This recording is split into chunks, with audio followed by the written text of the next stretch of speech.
ఎవరికైనా ఏదైనా శుభం కలిగితే ఆ శుభానికి కారణం ఎవరు అంటే శంకరుడే. నేను చెప్పట్లేదు ఈ మాట, శాస్త్రములు చెప్పే.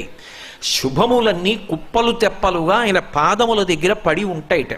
ఆయన అనుగ్రహించాడు అనుకోండి, ఓసారి ఇలా అంటాడు అంటే అది ఎగిరి వెళ్ళి ఇంటికి తోరణంగా పట్టుకుంటాడు. అందుకే ఒక గడుసు కవి ఒక మాట అన్నాడు, నేను ఓ పువ్వు పట్టుకొచ్చి మీ పాదాల మీద వేశాను అనుకోండి, నేను వేసినది ఇది పువ్వు, మీ పాదముల మీద ఉన్నది ఇది పువ్వు. నేను ఒక పువ్వు పట్టుకెళ్ళి మల్లికార్జున లింగం మీద వేశాను అనుకోండి, పరమ ప్రేమతో వేశాను అనుకోండి, ఆ పువ్వు ఓ ఏడాది తర్వాత నా ఇంటి మనవడు. నేను ప్రేమతో వేసిన పువ్వు 2 ఏళ్ల తర్వాత నా ఇంట్లో మనవరాలు. నేను ప్రేమతో వేసిన పువ్వు నేను కట్టుకునే ఒక ఇల్లు.